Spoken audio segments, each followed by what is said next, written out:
This episode of Capes and Lunatics is brought to you by Tweaked Audio. Get awesome headphones, go to tweakedaudio.com and use the coupon code SOUTHGATE to get 30% off free shipping and a lifetime warranty. Or you can get there through the link on our website, southgatemediagroup.com. This is Brian Edward Hill, and you're listening to the Capes and Lunatics podcast.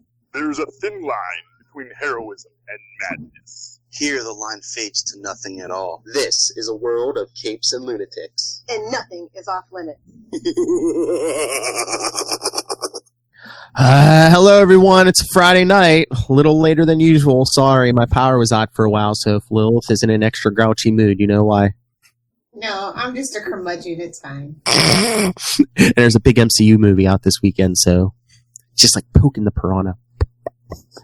All right, let's get to it. You're not going to get the big review review of Spider-Man Far From Home here, but stay tuned and we'll tell you where. But for right now, Capes and Lunatics, episode 112 starts right now. Hello! Welcome to the Capes and Lunatics. I am Phil. As I said, joining me as always, that feisty little minx, Charlie in Jersey! Charlie the Professor Esser. Wow. There's my drop. And Florida woman herself. Hey y'all, it is Little Hellfire. And I just want to give a shout out to Charlie for doing his best Marilyn Monroe impression for our president, Rob Southgate. Ah, yes. And on short notice, too, we were just recording. We're like, hey, well, why don't we have Charlie sing? You ask me, I do. What am I going to do? Middle of the night, Phil and I just have ridiculous ideas, and Charlie just goes with them. We're feeling woozy after recording. We're like, hey, that would be funny for what Charlie could do. You told me that everyone was doing it. I didn't realize I was going to be like the one slovenly fat guy doing it. So I think you misinterpreted it. Well, we needed the sexy one to do it. Me and Lilith were just like, I said me and Lilith would like you to do it. I didn't say we were all doing it. I'm going to have to look back at that text. We're not. None of us have your singing voice or your sexy body. Why would we do it? I'm not going to say that's not true, but... All right, so... wait, Phil, are you the only person that hasn't seen Far From Home, or have you finally seen it? No, I saw it this morning. Okay. That's what me and Charlie were talking about before you jumped on, yeah. Okay. Yeah, so that's what I said. The review, our full review will be on the Capes and Lunatics Sidekicks Ultimate Spider Cast. Because we're greedy. We need the views. Well, I figure we should do the Spider-Man movie review on the Spider-Man podcast. I get it. Branding! I get it. What are we going to say? Be like, hey, this is our Spider-Man podcast. Go check out Capes and Lunatics for the Spider-Man review. Okay. All right, well... What is on the agenda today? Nothing really happened this week. Well, I saw something, and I know Charlie said, oh, yeah, let's talk that. But I don't know if you wanted to save it or not, Charlie, but did everyone see Mad Magazine is going out of business? About damn time. Yeah! I mean, that is a tragedy. Make him cry. Well, to be clear, they're not going out of business. Oh, they're not? No. They're ceasing publication of new material. Oh. So Mad as an entity will continue. What, reprint? They will, they'll be doing reprints, anthologies, things like that. Kind of like how, Archie Digest, I have no idea if Archie has been printing new material for most of, now they do. Let's ask our expert. But I think there was a long period where there wasn't a lot of new material going on. Yes, it was just the digest for quite a long time. Yeah, so Mad is sort of moving into that realm. It's still going to be a brand. It's still a part of the DC Warner Brothers time AOL media conglomerate. What? Yeah. What? Me publish new material? Yeah. Well, why when you have so much old material that's still funny? And to be fair, it's also funny. Yeah, but since history is cyclical, you don't have to make new material because it's like, there's a racist misogynist in the White House. There's one again. When hasn't been except for that one time? So you're just changing the names. Well, it's like I always say. It's like, President Trump saved the Secret Empire storyline from sliding time. It's like, now, that totally makes sense. I can totally see that now. Yikes. moving on before we get canceled or tweeted about in a fit of rage. Do you know how much free publicity that would be? Not all publicity is good publicity. What if Trump tweets about us? If he somehow stumbled upon us, I don't think the man knows how to use podcasts, so I don't think he does. Well, he strictly gets cable television. That's his news. That's brilliant. If Trump would tweet about us, at least half the world would automatically just like download our podcast just to say F Trump. Yay! See? Thinking! Not just a pretty face. Anyway. Yeah, no, that is sad. And like I said, I blame myself. Why? Because the last 4 weeks, or the last 4 months, I've been like, oh, I really want to get Mad Magazine, but because they carry it at my comic book store. Mm-hmm. I see it, and I look at it, and I flip through it, and it's like, oh, I really want to get this book. I literally have never seen a Mad Magazine in the wild. Never. I know back when I was a kid. When I was a kid, they had it in like the supermarket, like on the Mad TV was my jam, but like the actual magazine, never seen it in the wild ever. And I've lived in super big cities, so it's just weird to me. I'm like, that surprises me. I have, I guess maybe I'm their target audience, so because they seem to show up wherever I am. Like I said, they're always in my comic book store, or maybe just the comic book store owner is a fan of Mad Magazine and was trying to do his part to save the franchise. And I remember a few years ago when I was more regular. I actually used to have a subscription to Mad Magazine, but I remember a few years ago when they actually shifted and they started selling ads in Mad Magazine, because for a very long time they never sold ads. They would only do parody ads. And then one day they said, you know what? We want the content out there. We're literally, we're not Consumer Reports. We can sell ads and still be controversial and edgy and everything else. And for what it's worth, maybe there's an argument that they lost some readership after that, the old line. Because I know there were a lot of people that were very upset when they started selling ads. But, Babe, breaking news. It just went up a couple minutes ago on Newsarama. Mad senior editor Dan Telfer laid off by DC. Yeah, well, you don't need an editor if you're not doing new material. Yeah, that's true. Yeah, because it even says here, they announced plans for the magazine to seg to a reprint format. So, Lilith, another DC layoff. Well, yeah, that was probably more Matt. That was always going to be regardless. Well, what you can say is, and again, this does likely have to do with AT&T trying to organize. Trim the fat, yeah, absolutely. Trim the fat, but I think maybe even, this is this thing. This is something we mentioned before with Disney. Probably that Disney was the guy behind putting Hitch in charge of X-Men, because they said we need to have order in this universe. We need someone to take. Yeah. Yeah. Well, we need we don't care who. Just find someone who's good at giving a cosmology. Honestly, it was like, just as likely they'd put, Shooter Burn or Claremont in charge of it and said, just do an epic thing and tell us exactly what everything is. It's not going to matter in 3 years. I almost guarantee you. So it's just like, why cancel my Mr. and Mrs. X? I don't need this. Nobody asked for this. Nobody wants it. Nobody cares that much. Well, you will when Phase 5 comes along and it's all about mutants. So. Oh! It is a synergistic world, Lilith. We're just living in it. I'm just saying, like, MCU's take on certain things, like, I don't know that I'm going to care about MCU mutants. I'll probably care about Fantastic Four and Black Panther, and that'll be it. And Spider-Man. Sorry, Philip. Yeah. Well, yeah, but the fact of the matter is, here's what one can say about the X-Men. It's, people may not care about the MCU mutants. The amount they cared about the Fox mutants has been demonstrably declining over the years. Oh yeah, that first X-Men movie is going to be. I mean, it's going to do. It's history. It's what really. Even if it's poop, which it won't be because it's MCU. People are going to be like, oh, I want to, everyone's going to be curious about that person. The third would like to have a word with you. The third Iron Man would like to have a word with you. Yeah, that third Iron Man movie, which I usually don't defend, is better than a lot of that Fox stuff. Oh, absolutely. I like it, but I mean, I can tell you all the problems with it. Yeah. But let's be honest, put it to you that way.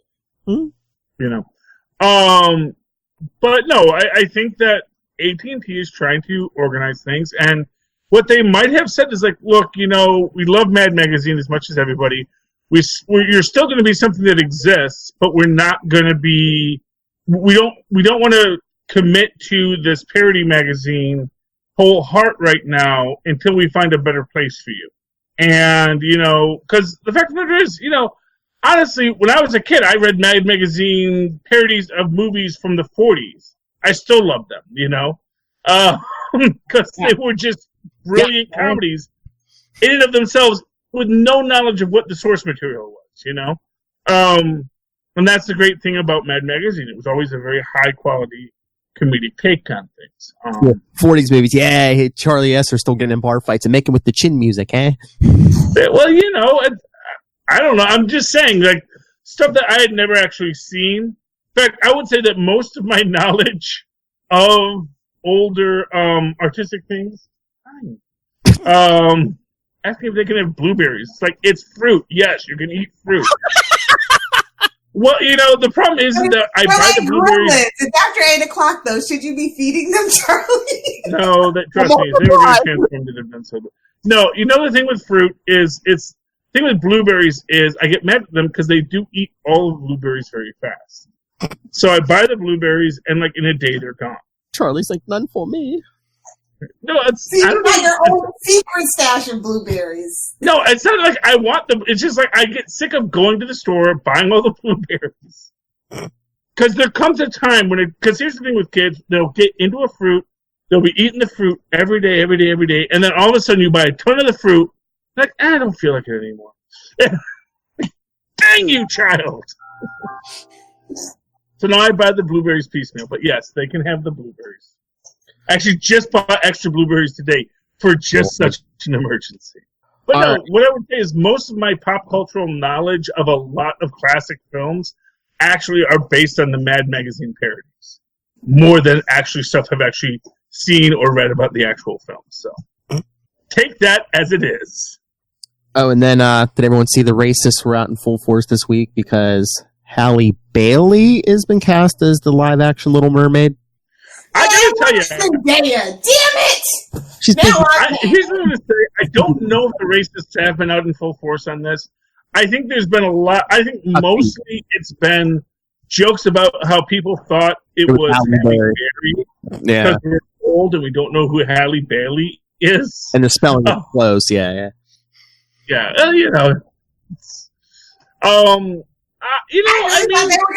thought that Disney was gonna go ahead and go with Zendaya. That's the surprising thing for me. That had been the talks for the tea for like a year and a half now. So yeah, but they've already got Zendaya in another property. Well, yeah, she's in Spider-Man. It doesn't matter. Well, didn't I see too? Isn't she on some TV show? Is it HBO? Yeah, she's actually working for the competition. She's on Euphoria on HBO. Oh, so yes, she might just be busy. Yeah, which boasts the most penises of any HBO show. Are like 8 episodes, and they don't shoot every year anymore. So I mean, she could have the time if she wanted, but unless she just doesn't. But maybe. Yeah. I didn't want her to have the part personally, but that's where the talks were going. It seemed like so. Yeah. No, honestly, the biggest pushback I see is the statement that Halle Bailey isn't a redhead part. Like, I just can't with this anymore. What does everybody have against gingers? I know they're evil aliens who don't feel pain, but I like gingers, damn it. I understand that, Lilith, but the fact of the matter is that what it is that ginger used to be Yes, I know. It's the whole Annie thing. I know, but it's still annoying. You know, it's like you had that redhead, and that was like, see, it's a diverse cast. We have a redhead. Yes, I know. As someone whose mother used to be ginger, I think they're dying out, Lilith Hellfire. I hope not, because I have a tattoo that says Pumpkin Pounder, so... Seriously? No. Oh, okay. But, the fact of the matter is, I don't want to spoil anything. I was going to say, I don't want to get too spoilery before we get to our review, but all I'll say is I enjoyed Zendaya a lot more in Far From Home than in Home. Yeah, of course, But there was a scene that I think we were left-handedly promised that we never got. And that is like an undone knot in the goodness of Spider-Man for me. That has to do with red hair. That's all I'm going to say on that. Red hair, yeah, I know what you're talking about. But anyway, I mean, it is what it is. All the Disney live-action movies have sucked, with the exception of Maleficent, but that's not even technically a remake. It was just something that they did because, Disney wants to firm up their villain stuff. But yeah, Maleficent 2 is still going forward. Oh yeah, absolutely. Yeah. So it's just like, it doesn't matter. Like, you ruined Aladdin, you're gonna ruin Lion King. Go ahead, ruin Little Mermaid. It doesn't even matter who you cast. just stop trying to milk my childhood. Everything that you've done thus far. Oh my God! Don't even start on Beauty and the Beast. I don't know if they're milking your childhood, Lilith, so much as in treating new children. I don't know. I literally, every time I go to a live action remake, there are no little children. They're people my age. So no. Okay, well, I mean that may be because you live in Florida and it's a retirement. It's actually really not unless you live in Boca or Naples. Like, the further north you go, like by Orlando and Tampa, there's actually not a lot of old people. There are children. Miami, there's there's too many little kids. Like, I can't even I get off my lawn kind of situation. Get off my lawn. Yeah. Yeah. I mean, I don't know. I as I understand it, Aladdin did make good money. I don't think they lost money. They made okay money. Okay money. Get away. Well, honestly, they just need to keep the franchise alive. Yeah, so nobody else can use it. Disney. Well, actually, no one else could get it because it's fully wholly owned. Although, actually, Aladdin is public domain, so anyone can hit it at any time. It's like Lou Ferrigno can go make another Hercules film right now, and they can't do it. Technically, but something about the way that they use Aladdin and a genie's, not everybody can do. It's like a weird thing.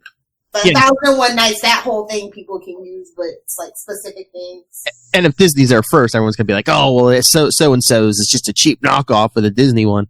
Well, yeah. Well, I mean, I've watched many cheap knockoffs that are better. It's like Grim Avengers, if you've ever seen that one from Asylum. That is the perfect melding of Disney princesses and superheroes. The sequel is not as good though, because it is only tangentially a sequel. But much like all the direct VHS movies that I got as gifts, because old people don't know the difference. Hashtag still better. You don't know the difference between what?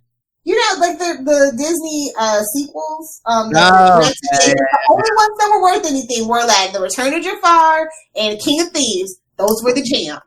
Even though Robin Williams didn't reprise his role. And I understand why, so I'm not going to be bitter about it. I totally agree with his whole thing about it. Old people don't know nothing. But, hey, Lilith, did you watch the return of Young Justice, the third season this week? Not yet. I'm too tired. No Nightwing. What? I don't know where they wasn't mentioned. He wasn't in it. A lot of Tigress, leading the new people, but yeah, no Nightwing. Ooh, Bumblebee? Anybody? Just Tigress? It's like, she's like leading Geoforce and with the new characters. And there was a little bit of Cyborg, but they put out 3 episodes. Look, I need a Superboy and Miss Martian spinoff. I don't care about anybody else now. Sorry. They were in it. There wasn't a lot of action, and we did see a little. Just a little wolf sleeping in the cycle. I don't care. Like, let's just give us a spinoff. Well, we got a little bit of the new Aquaman. Yeah. Okay. So I'll let you know. Wait, there's a new Aquaman, or just? Well, you remember Aqualad from previous seasons of Young Justice? Sure, why not? Yeah, Calderon or whatever his name is. Yeah. Yeah, he became the new Aquaman because Arthur Curry retired. And yeah, Garth was unavailable. Isn't he the king of Atlantis? Can you just retire from that job? No, he's King of Atlantis and Aquaman or not. Yeah. well. Aquaman's living in Atlantis, so he's basically just king now. He's not going up on the surface now. Oh, so he's not doing the Aquaman job. Yeah. Okay. So basically, the new guy's Aquaman, and he's basically the ambassador to Atlantis and stuff. Yeah. I mean, I remember Caldor, but low-key, I still kind of wish it was Garth. I just have this thing about OC characters now that I don't know. Like, I'm just like, Felicity has ruined everything for me. I'm sorry. And for every Diggle, there is a Felicity. That's all I will say. Well, Lil, did you see the ad for that Flash Forward series coming from DC? I guess it has something to do with OG Wally West. Yeah. Are they going to try to redeem him again? Stop killing him if you want to redeem him. How about that? Don't let Tom King write him anymore. No, Tom King can write anything he wants in DC. He gets a pass from me. Even Heroes in Crisis? That was an editorial mandate. Was it? 96% sure all the stuff that we hate was like, no, you have to do this. Huh. Yeah. That's what I gather from a lot of that stuff I've been hearing. So, yep. Because you can't just most writers don't take a drastic turn in quality unless it's yeah. But yeah, I don't know. If they stop killing Wally, I'll be happy. At least don't write him so out of character. At this point, do they even know what his character is? Do we even know anymore? After New 52 and Rebirth, yeah, who's who? I don't know. Yeah, it's all an amalgam, if you will. Yeah. Oh. Any other news? Because there's a lot of comic books we should probably get to. Oh, we can jump to comics. I mean, unless Charlie has something else. Charlie? I mean, anything we don't cover here, we can talk about in Capes and in activities. So Charlie. I'm always good with whatever. All right. I'm easy, Phil. You know I can ban. I'm not touching I'm gonna that. hold you to that. Oh! It's Friday. Leave me alone. All right. Well, all right. So Can we everyone, jump into comics now? yeah, let's get the comics. Phil's Comics Corner. What the frickle frackle was Aero? Like AERO in Marvel? Like Oh, I didn't. Yeah. Read, I don't know. I didn't read it. It's like a completely new character, right? Yeah, I guess they're trying to tap into the Asian manga market because they don't want to do the big six or whatever anymore, or whatever it was. I don't know. I didn't. With the marshmallow life detector thing that was like a Big Hero 6. There we go. They don't want to do that anymore, so they're trying to tap into the Asian market with this character. I didn't read it. So I mean, it's Greg Pak. Oh, yeah. It's like a wind elemental. She was like briefly she was introduced in the big. Yeah. Apparently, Yeah, I didn't read it either. Mm. Yeah, she was introduced in. Is this set in the War of Realms? It's like building off that origin, Or that when she's introduced in the War of Realms. Agents of Atlas or whatever. Well, okay, in the War, if it's the character I think it is, she's like a wind elemental, correct? Yeah. Because they originally introduced her as and she's got a rivalry with this. I believe she's a Chinese water elemental, and essentially they're like the two very butt-heady kind of superpowered ladies on the Asian continent, and basically Cinder draws them together because they're the two most powerful people, so that draws them together so she can take them both out, so that then, conquering the rest of Asia will be a cakewalk, is the idea. If this is the character I'm thinking. I read actual manga, so I don't sorry, really what? have a Western take on it, so I'm good. It was not that good to me, but No, it wasn't as good as like real manga. Okay. yeah. I mean, unless you're a fan of like, Okay, yeah, I mean, it's very yeah. I mean, I only read the first issue of Agents of Atlas, which I think is where she's introduced. So yeah. But I mean, good for them trying something new and trying to. So I'm guessing you were not a fan, Lilith. No. Oh, speaking of Agents of Atlas, I opened my copy of Uncanny X-Men this week, and there was a printing error in like at least half the issue was pages of an Agents of Atlas issue. So I even contacted my comic shop guy, and he said, "Oh yeah, they had a big, they must have had a big printing error or something." Because I had to read it digitally from my code because I was just like, "Oh, you poor baby, you had to read it digitally." I know, but I'm just like, or was it an error? Well, I don't know if you should save that as a rare printing error. Yeah, that will one day be worth millions. Or take it back and demand the recreated copy. Well, I contacted my guy. He said he's waiting to hear back from them. So, like, if I get to keep the copy, I'm keeping it as like a, maybe worth something. So, Immortal Hulk was out. Oh, I'll let y'all talk about that with Super Connectivity. Yeah. Oh, but Lilith, yeah. Immortal Hulk? I'll let y'all say that for Super Connectivity. No worries. Charlie? I'm sorry, I can't hear anything anyone's saying right now. What about last I heard was Immortal Hulk? She said she'll let us say that for Super Connectivity. Charlie, whatever you guys want to save, we'll save. Are you losing me? I don't know. It just seems like we're talking. You know what? Let me step away and let me reset my Wi-Fi. Okay. Okay, good. We can talk about DC real quick. Oh, okay. Are you still reading DCeased? Yes, I am. What'd you think of number 3? It was. I mean, I kind of figured this was an alternate universe, but I mean that ending really brought it home that this is not the regular universe. I know, but it just feels so Marvel-y. Is it just me? I don't know. It's basically like how much crap can we dump on Superman? Yeah. It feels like this belongs in a Marvel book. It doesn't feel like this belongs in a DC book. It just seemed like torture porn because it's just like he had to put Perry White out of his misery. Spoilers, and then it's like his parents are alive, and it's like the dad's Pa Kent's been infected. So yeah, so it's like okay, Batman's living his hell. Time for Superman to do the same. Yeah, Batman's dead in this story, but so I mean, pretty much by the end of the story, Damian's going to be Robin, right? Because all the other Robins have been killed. So. Yeah. I mean, Lois Lane #1 anyway. oh, you know what?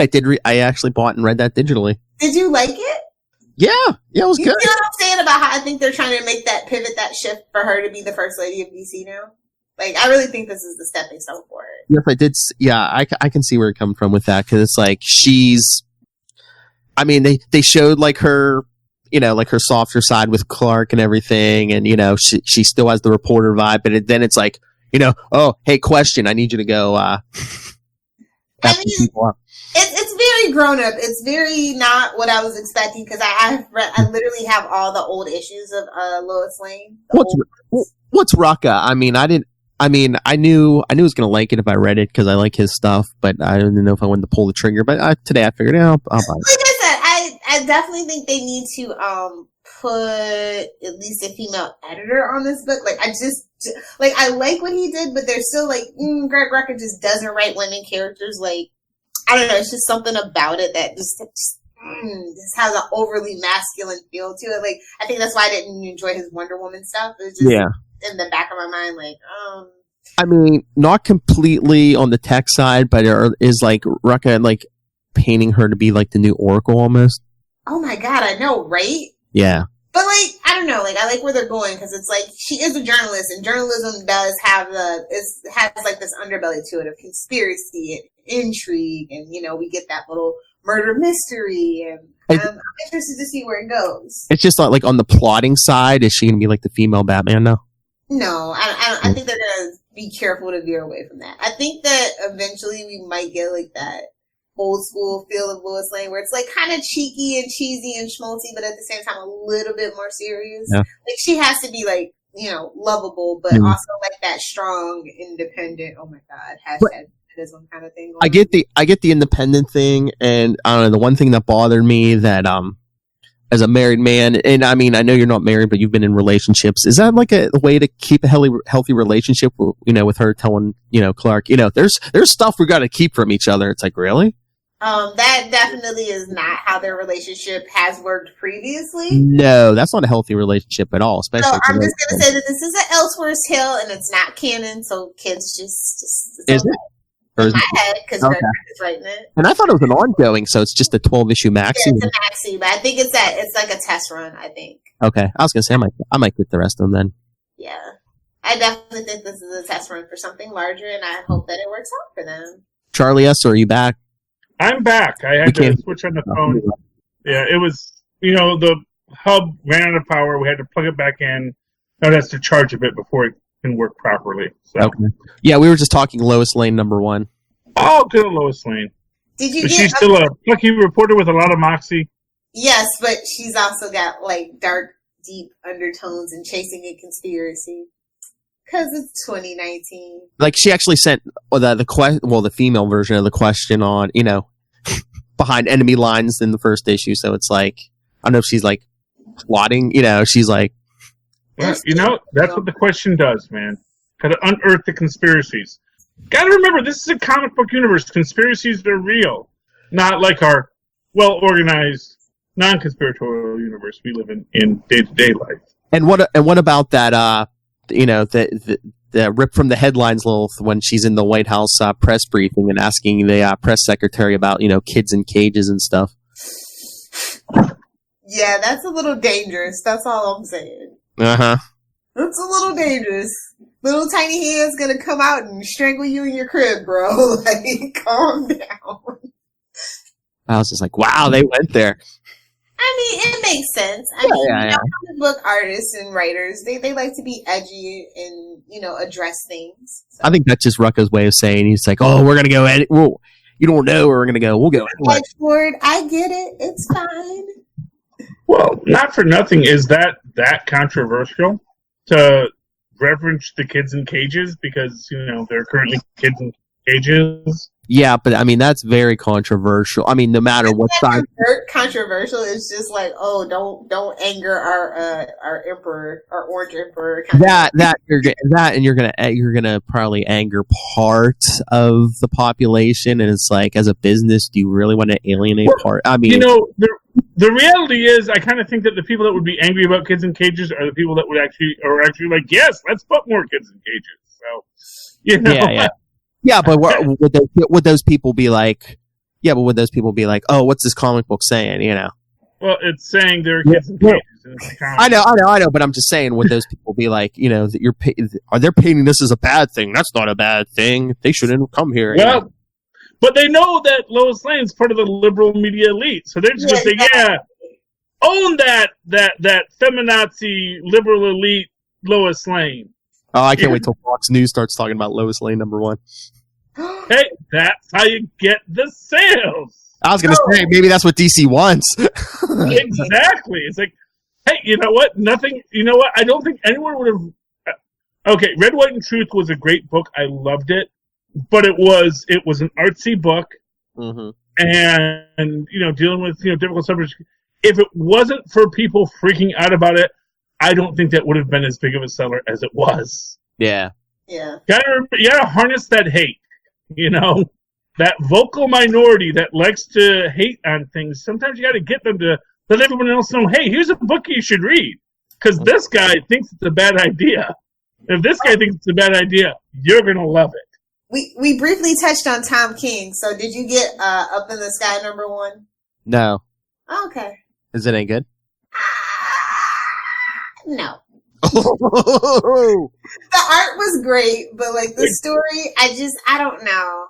What is the story? Didn't you just say that Tom King could do no wrong in your book? It's a Superman book, so I'm overly critical. I feel like Tyler, he's protective, but he still has like an open mind for me. It's just like, no, this is not how you write Superman. Get the hell out. Like, you can write Batman however you want. It's fine. I can headcanon in a way, but there's certain things, I don't know. It's like Green Lantern shows up. You know how I feel about that. It's just, it was too much. It was too many guest stars, I think. That kind of take away from what the story he was trying to tell, I think. Is it a miniseries or a one-shot, or? I thought it was a one-shot, but it might be a miniseries. Okay.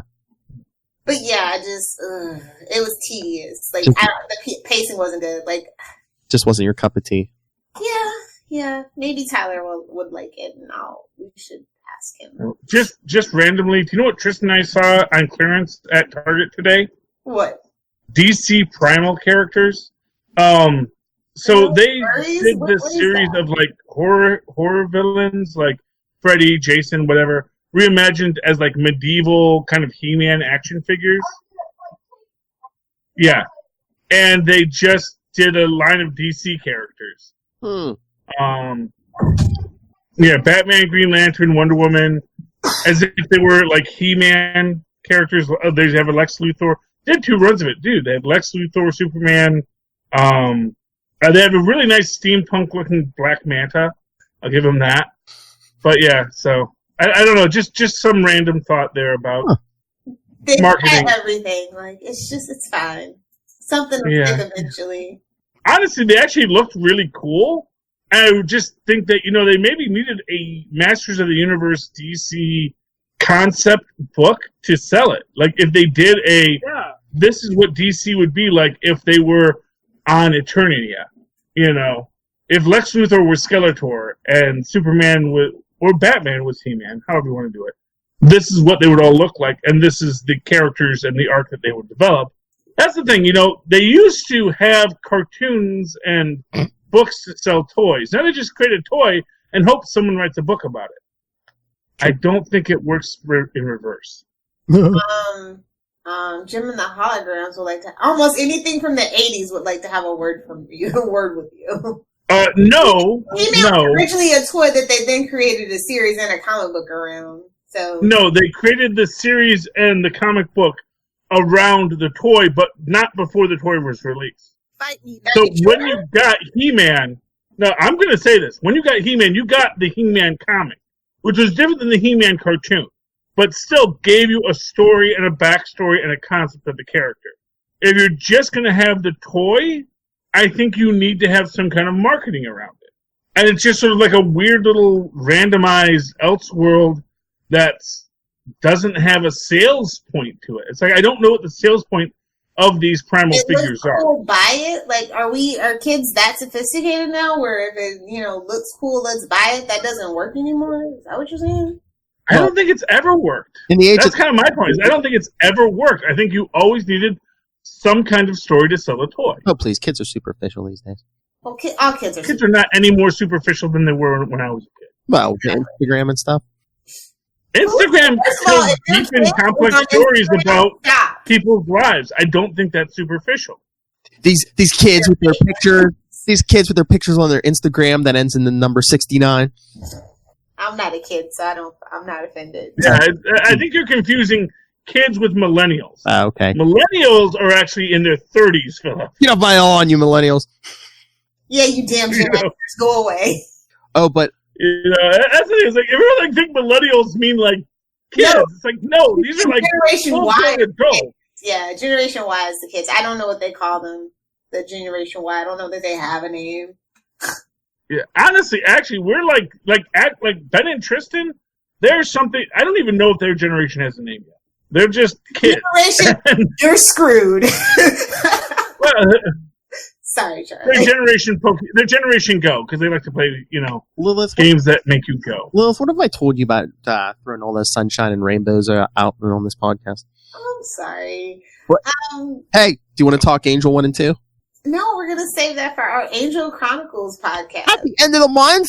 It'll be fine. After your return from Comic... Oh, yeah, maybe we'll have issue 3 by then. But I think so. After your return from Comic-Con, which we'll have a special, we'll lay down all the news for us. On her return. You said it. I know. Oh, hey, Charlie, look who's in Angel.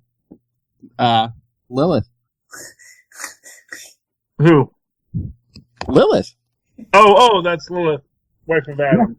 Yes. She's getting a lot of play. She's getting a lot of work this year. What'd you say, Lilith? First wife. Best wife. Sorry, Eve.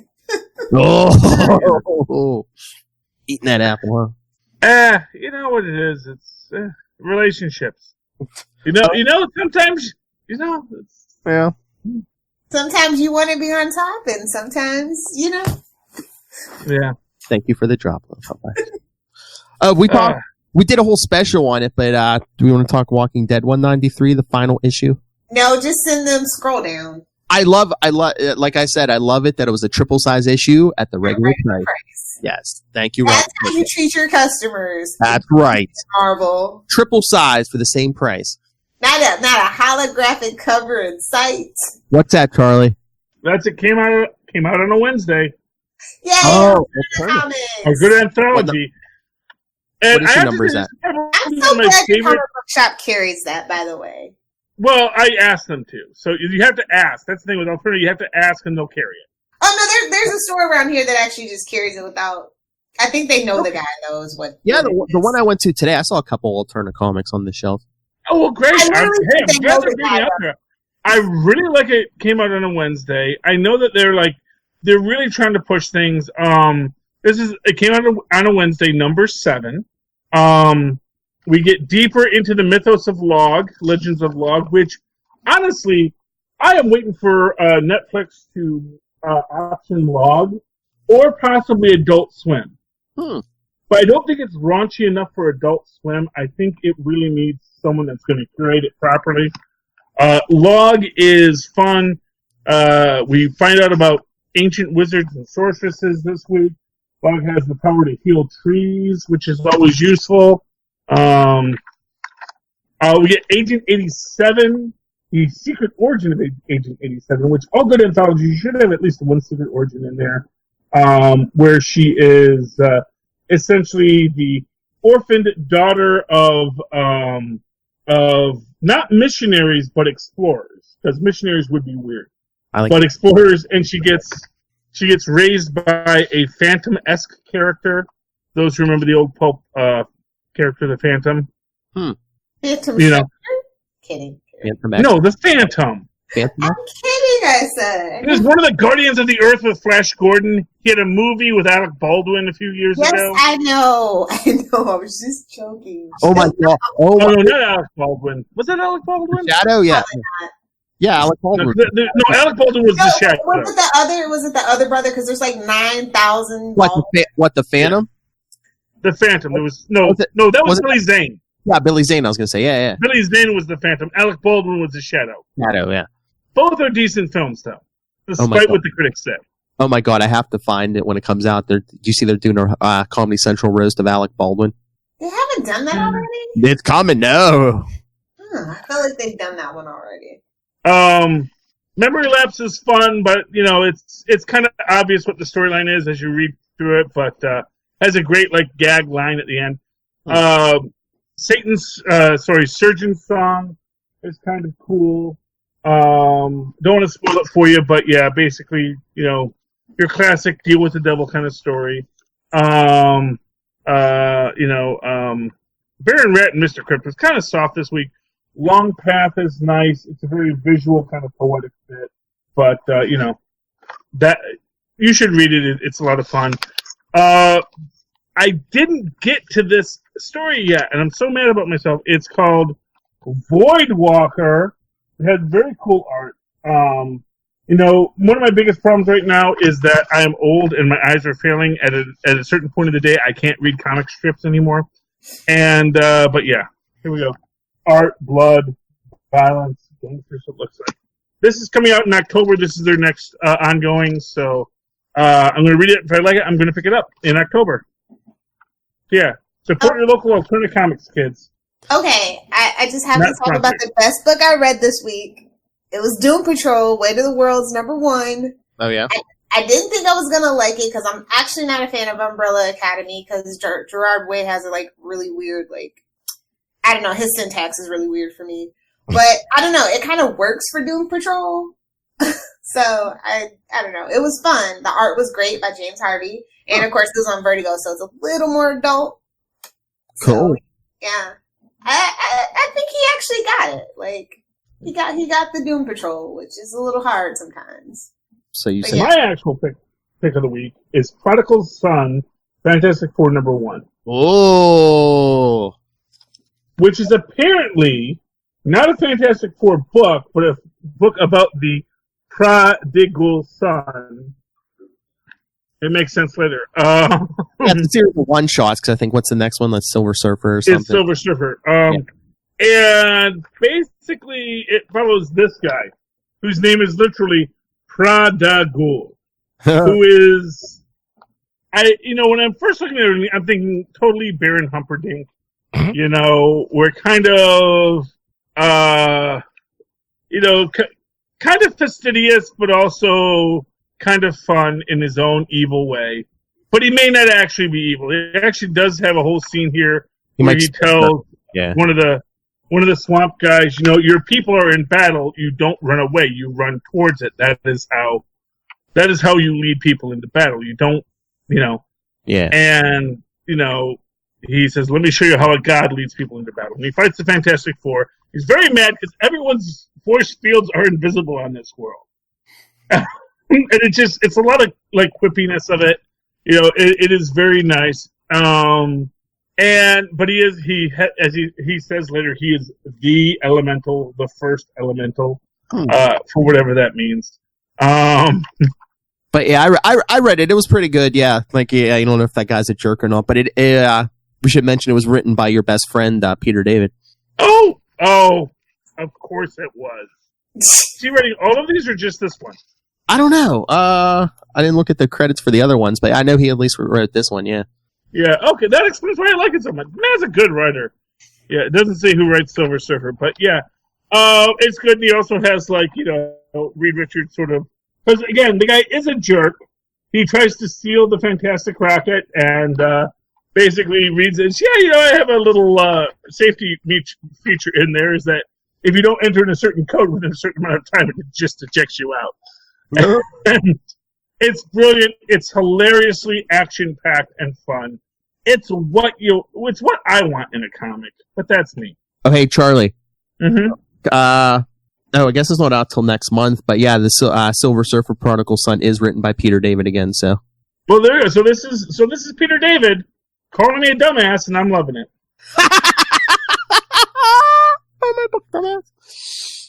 Those I-beams are from Cyterac, and you'll never convince me otherwise. Peter David's just in the pocket of Big Cyterac and doesn't want the secret out. Oh, hey, Lilith, are you reading Justice League at all? No. I figured you weren't. But, I mean, they're doing stuff with the Monitor and everything, and, I wonder why. I know, but, no, he mentioned the crisis, all the previous crises or whatever he kind of said.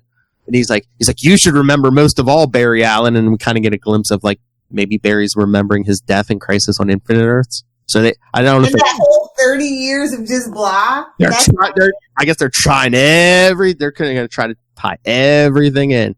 It's not going to make sense, but it's fine. I know. They're trying. I'm mentally out on DC until something really sucks me back in. I don't know. I don't know if it's going to be Lois Lane or not. But I think they want to be Marvel in the worst way. It's like everything counted. It's like you've rebooted how many times?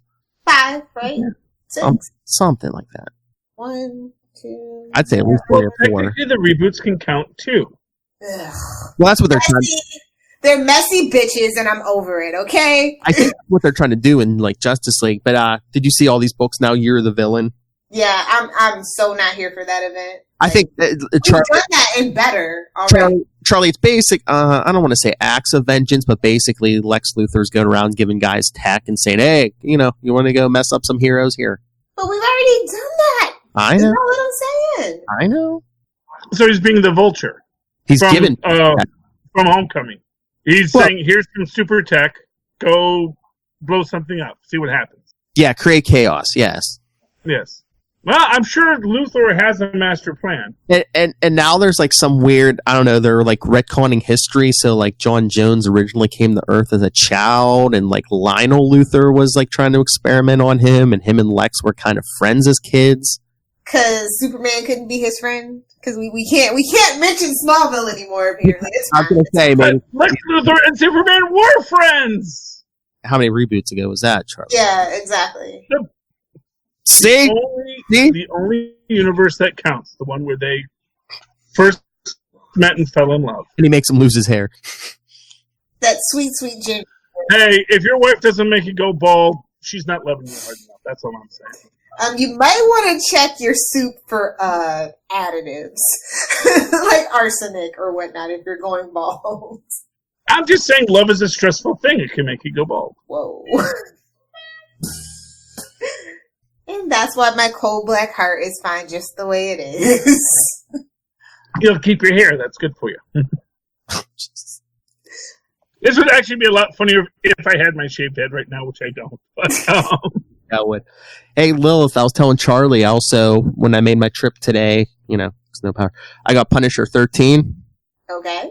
Baron Zemo is working with Wilson Fisk now because Zemo and Frank Castle have been at war for I'd say at least a year now. Nice. And guess what Zemo's coming up with to take out Castle now?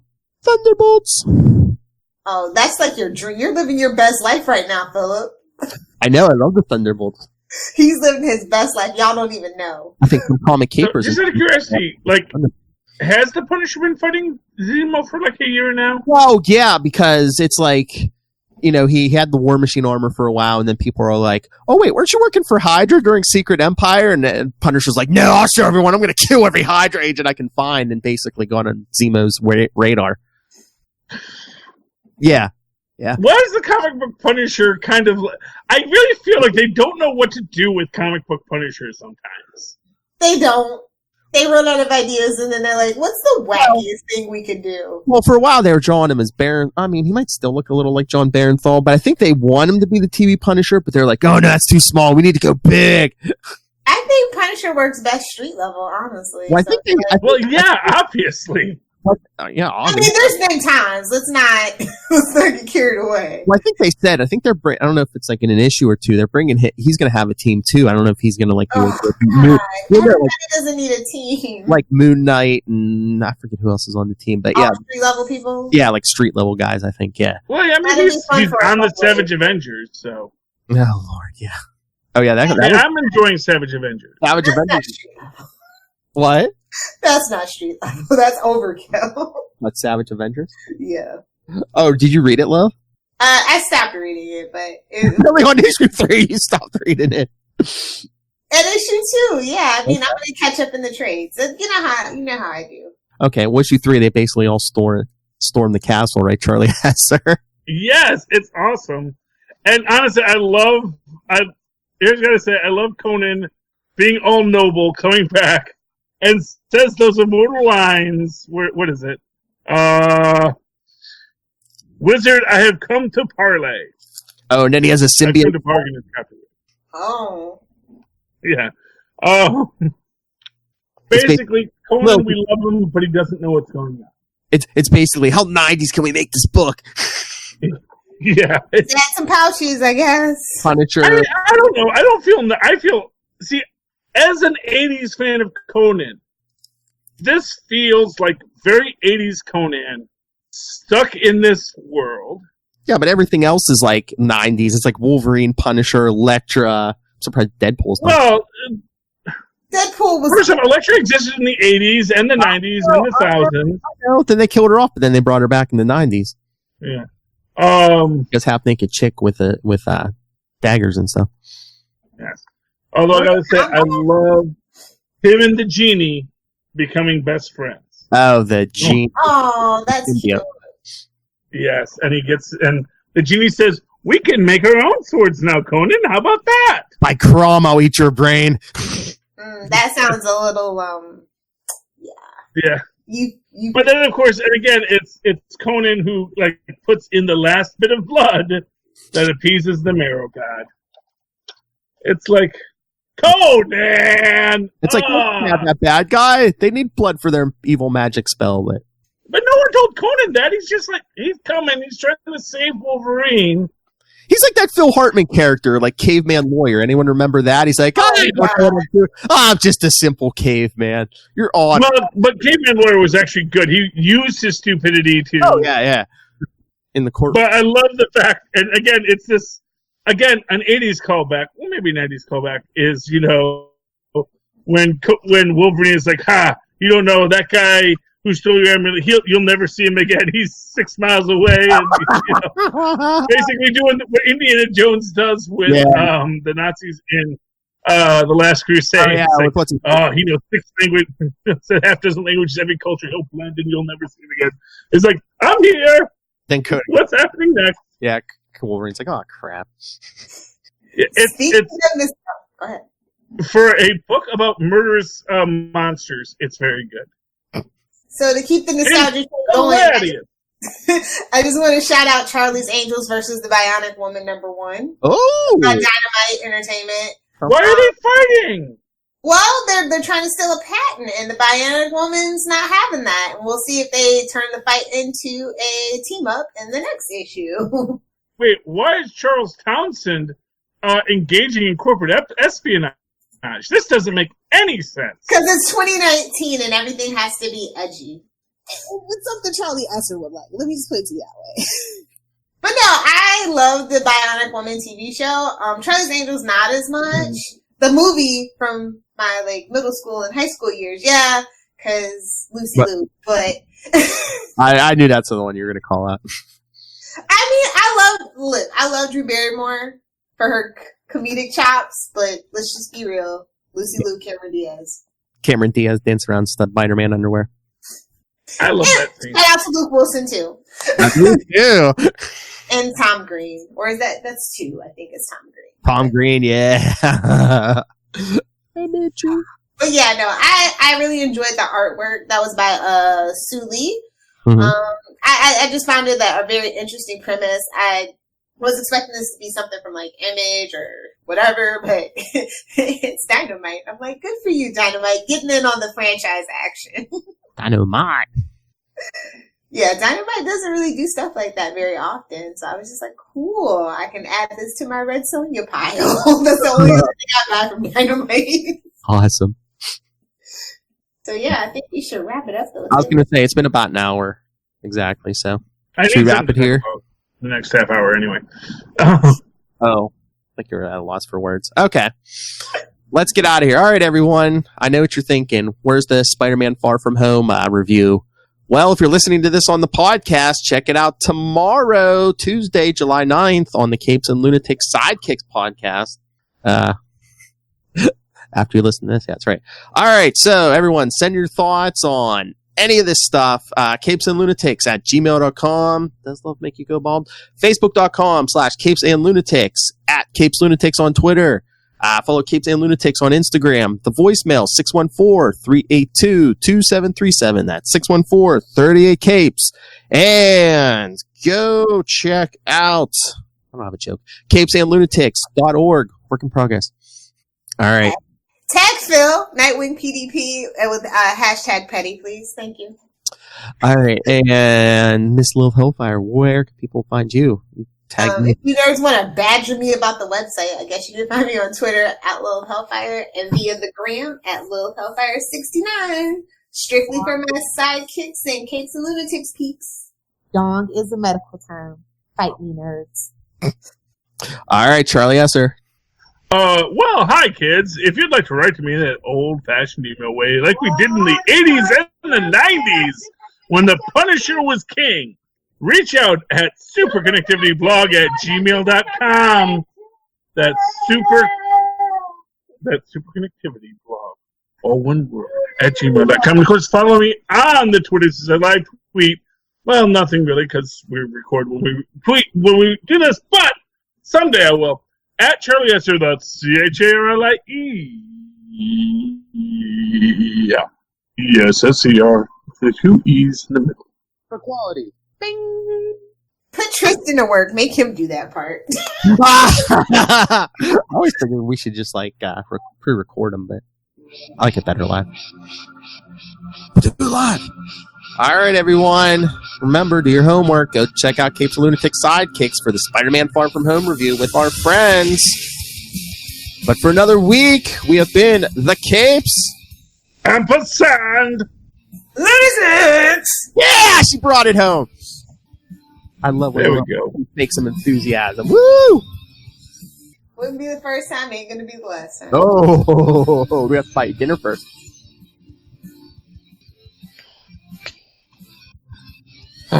I never fake my enthusiasm.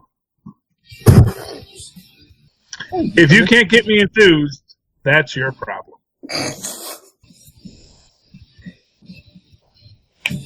If we just had one more person, we would really be like Seinfeld. We really would.